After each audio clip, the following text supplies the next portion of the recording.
yeah, that's going to be. Hi, this is Renee Stanley for Movie Review Relay, and today we're talking about Superman. Superman 2025 is directed by James Gunn. We should call this new Superman James Gunn's Superman because James Gunn has a particular look to his films. He has a particular perception of characters that we hold traditional. He's putting a different spin on these characters. James Gunn is directly responsible for the popularity of Guardians of the Galaxy. So there's no surprise that James Gunn's Superman was going to be different. We learned that early on in the trailers where we would see Superman, he's hurt, he's bleeding, and he's weak. And we thought, oh my goodness, he's been beat up, you know? Here comes the dog saves him, and many of the audience members love the fact that the dog stole most of the scenes. Krypto, yeah, that's if you're a dog lover, you're gonna love this film. Of course you are. James Gunn's Superman film is absolutely beautiful. The cinematography is wonderful. It's so colorful. It rivals any comic book that you might have read about Superman. The reds, the blues just pop right off the screen. David Corenswet plays Superman, and it's been widely reported that he said he got his inspiration from the 2005-2008 All-Star Superman comic book. David Corenswet is Superman. He's been acting since he was 9 years old, but you've seen him most recently in 2024 Twisters. The movie starts out with a title card or scrolling the same way that Star Wars starts off where they set up the scene. It's the same type of thing. The information that's given to us is that there are meta-humans on Earth. They've been here for hundreds of years. Superman was just discovered some 30 years ago, and he's basically public knowledge. It's not that he's trying to hide from anybody. Everybody knows about Superman. It's not a big deal to see a meta-human helping out Superman or helping out some of the civilians on Earth. They're part of the mainstream society. But there are so many characters infused in this film, it's hard to remember what each character is and what their superpower is. Some of them are villains and some of them are heroes. So if you've heard of Metamorpho, Mr. Terrific, Hawkgirl, the Engineer, Ultraman, have you heard of the Pocket Dimension? All right, so a lot of these villains we don't know. So I'm sure this movie is made for the fans. It always is. However, a mainstream audience might have some trouble trying to identify with some of these characters. Yes, our guy Superman is a illegal alien, as some of you like to call him, but it's okay. He's trying to help out. So Superman runs into a problem when he tries to help out, and there's some collateral damage that's done. Again, it reminds you, and you know, with me, one thing always reminds me of something else, of the Avengers Civil War, the Sokovia Accords, where they said they don't want them doing anything without government's permission and all this kind of stuff. All right, so a lot of these governments are upset that there's so much damage, and who told you anyway, Superman, to come in here and fight and make all this trouble? It's kind of silly, but this is what they do to him. All right, so he falls out of popularity, and now Lex Luthor finds there's a power vacuum.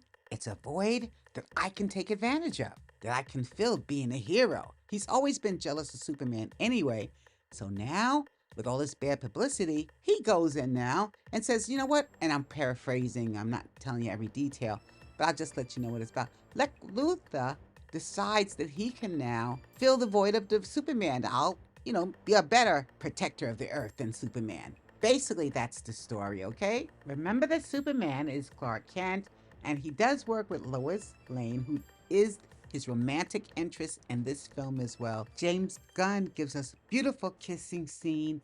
I love that, but I would have loved to explore the relationship between our hero Superman and Lois Lane a little bit more, give it a little bit more depth.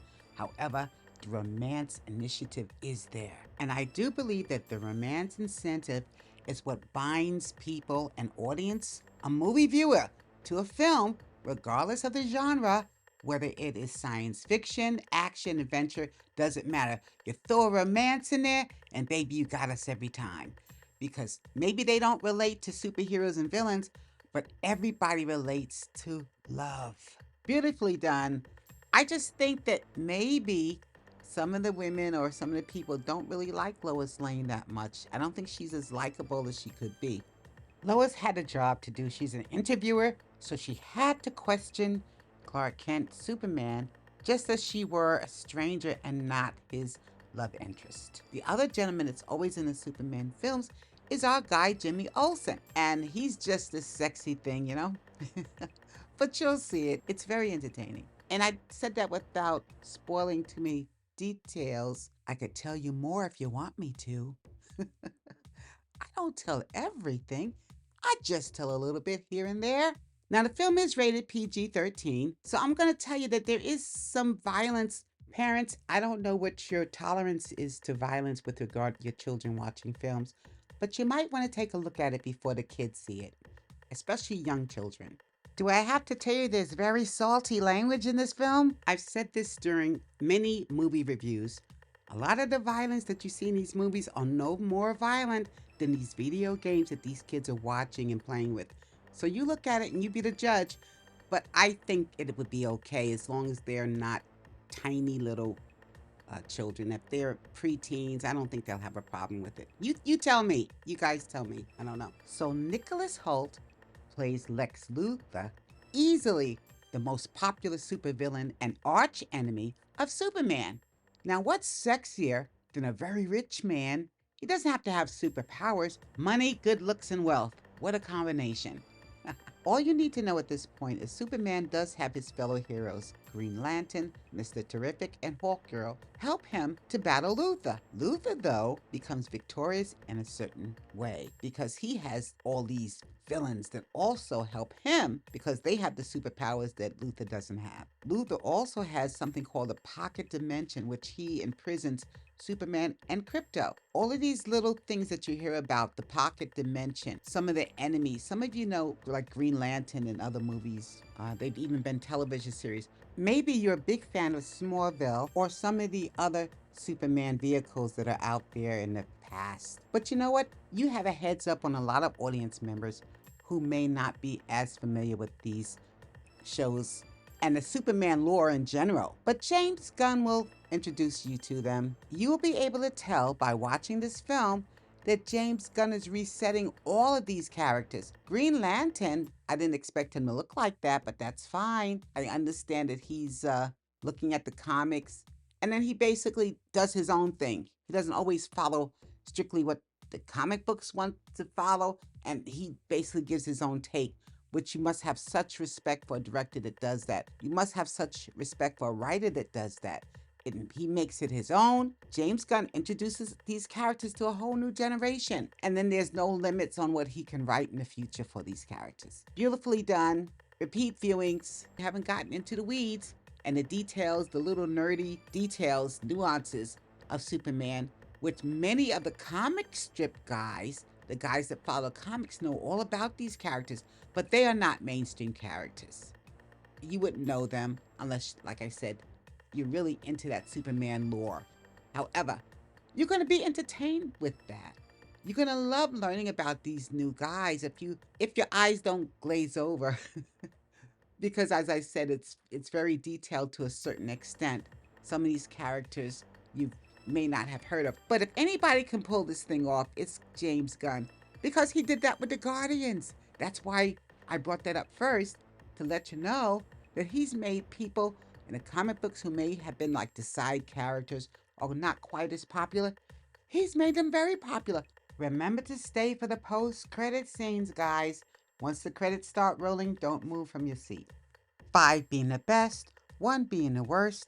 Superman the movie, 2025 James Gunn Superman, easily comes in at a 3.5, and at an extra star if you love James Gunn like there's no tomorrow. Superman is distributed by Warner Brothers Pictures. Until we meet again, it's Renee Stanley from Movie Review Relay. God bless. Hi, this is Renee Stanley from Movie Review Relay, and today we're talking about Heads of State. And it's currently streaming on Amazon Prime. You can get it right now. I've had company over the summer, and they absolutely enjoyed it. The movie stars John Cena. He plays Will Derringer. He's a former movie star who is now the President of the United States. Now, a lot of you know John Cena as an actor because you see him on HBO's Peacemaker. However, many people know him as a professional wrestler. It also stars Idris Elba. And Idris Elba, everyone knows from the Marvel movies. He played Heimdall. He's been in the MCU, the Marvel Universe, since the Thor movies, the Avenger movies.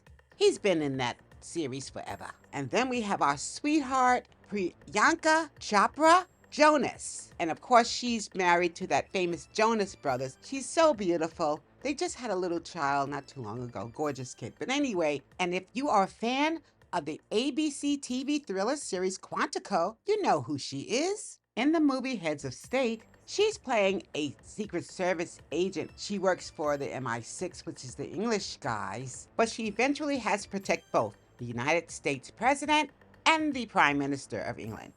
Now, you will see our guy Jack Quaid, who you've seen in The Boys. He's also recently been in Novocaine, and we'll see him again in this movie, but I just want you to know he's only in there for a brief moment. You see him a little bit in one segment of the film, and then you see him again in the post-credit scene. And I also love seeing Carla Gugino. Do you guys remember her in Frank Miller's Sin City? She's so talented.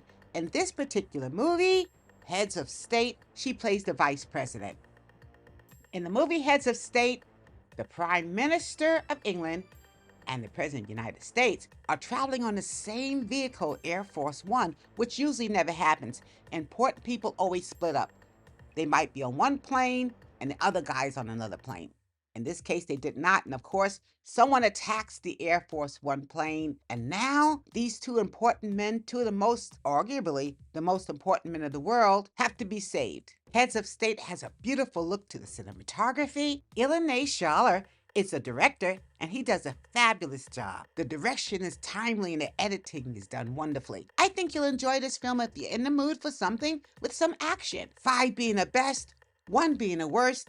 Heads of State easily comes out of a 3, and give it a 3.5 if you love John Cena and Idris Elba like there's no tomorrow. Heads of State is distributed by Amazon Prime. At.Washington Black.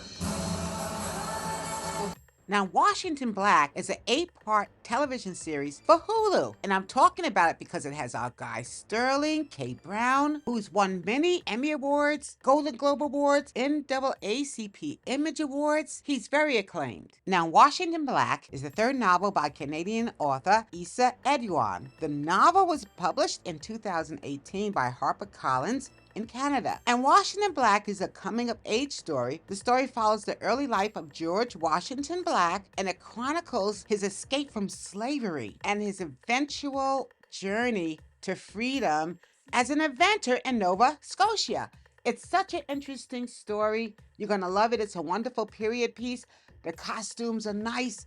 The cinematography looks beautiful. Our executive producer, Sterling K. Brown, did a fabulous job with this project. Washington Black begins streaming on Hulu on July 23rd, 2025. I can't wait. Until we meet again, it's Renee Stanley for Movie Review Relay. God bless.